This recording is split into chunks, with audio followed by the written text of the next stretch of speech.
Hello, it's Matt from Cheltenham UK Philosophers. Just a quick update. I haven't produced much of anything lately, so I had a few things going on personally. Sadly, a couple of losses in a couple of families, and so it's been a tricky few weeks for us.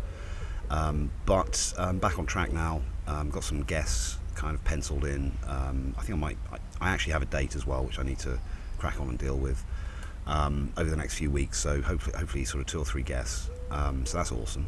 They're really cool guests as well. So they're about active inference, free energy principle, consciousness, artificial intelligence. I've got one that's concerned with sort of psi studies and an empirical approach to problems of sort of near-death experiences and so on and so forth. So that's going to be awesome. So all of the angles that we enjoy, kind of metaphysics, consciousness, science, artificial intelligence, all of these boxes being ticked. Some other news though. This is absolutely fantastic and almost unbelievable. I'm going to do a column, like a philosophical column for a local newspaper. I'm not going to reveal any details yet because you don't. I mean, even though the chickens are counted, I still don't like to count them again because something like that. But look, it's almost inevitable that there's going to be something in the next couple of weeks, so I can link that through. So I'm going to have to start writing stuff down, because normally I just like this, right? So I'm going to have to write some stuff down about what we're really doing, and I've got some ideas already. And there's going to be a piece published about me in that paper before I do my sort of inaugural column, I guess. I'm a columnist, a philosophical columnist, well chuffed.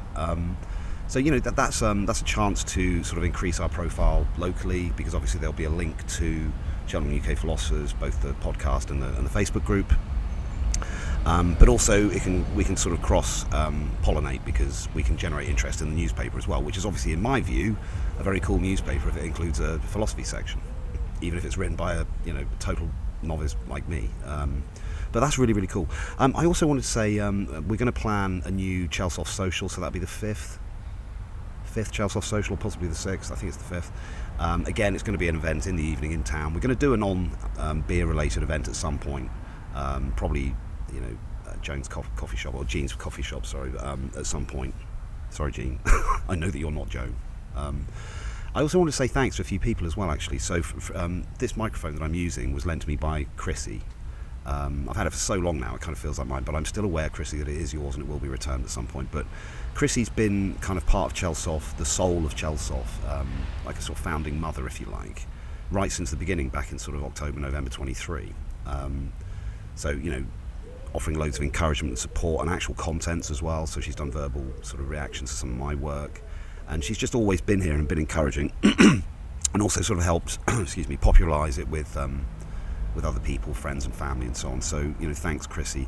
Thanks to Harriet Walker, who is, she's still on the admin team. She helps with some of the graphics, and she's working on some icons and kind of, publishable sort of materials and stuff for Chelsoph. So Harriet Walker's been fantastic right from the beginning. Just want to thank her. Paul Byrne, again, a sort of spiritual forefather of the group when there was just 4 of us hanging out down the Swan and trying to discuss neuroscience and so on. Paul's always been there and shown an interest. I said I was going to collect him to take him to our first admin meeting, but instead I got lost in a country lane and managed to damage the car and never picked him up. And I was pretty grumpy.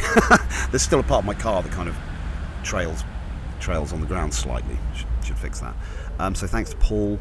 Thanks to Sue. Right, because Sue, again, has been a spiritual sort of mother of the group right from the beginning. She's got her kids into it. She always attends the social events and sort of makes people feel comfortable and special and so on and so forth. And she's just awesome, right? And, when I've had some kind of wavery moments with it or wobbly moments, she's been there and said, come on, Matt, it's always... So there's Sue, and also thanks to Anna for letting me live in this awesome house and do the interviews in front of the fireplace, which has become a kind of an icon, really, of Cheltenham UK Philosophy, the podcast anyway.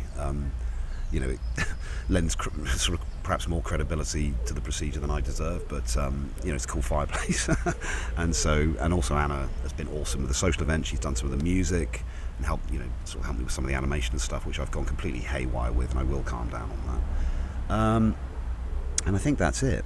Harriet, Chrissy, also Vicky Hand, who's my brother's fantastic wife, brother David, and she got me up and running on some of the technology platforms that I needed to do the media and recording and editing and so on and so forth. And I wouldn't really have known where to go without her. So thanks to Vicky Hand for all the assistance. So I've got this new column coming up, so we can expect an influx of interested parties from around Cheltenham, because some of these people might only read the newspaper, right? And then this could be their step into social media and so on. It'd be like, well, maybe Facebook is worth having if we can have awesome, intelligent human beings like we have at Chelsoph discussing awesome, fascinating subjects, which is what Chelsoph is all about.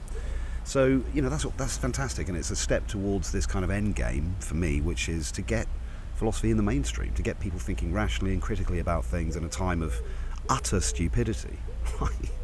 When you can say that flat Earth isn't the maddest or isn't the only mad thing going around. In fact, there's tons of other mad things, and there has been for thousands of years, of course. Philosophy is needed now more than ever before, right? Because we are in a crisis, and what do you do in a crisis? You think very carefully about what to do next, and philosophy is about cautious thinking. So there it is. There's the update. If I've forgotten anything, I'll just edit it and whack it in afterwards. I love you all. Sorry about the silence recently, and we'll see you soon online, on the channel. Please like and subscribe. Please become members as well. I've been telling everyone it's $2.99 a month. It's freaking $1.99 a month, so that was a cock up.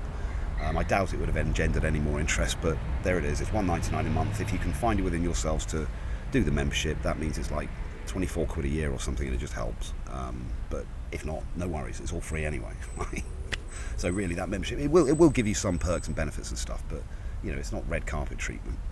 You'll get access to some more sensitive material, talks by myself on sort of topics like Trump and the UK riots and racism and things like that, so some more sensitive material. But apart from that, most of the stuff is free. The interviews will always be free. So yeah, all cool. Take care, guys. Bye.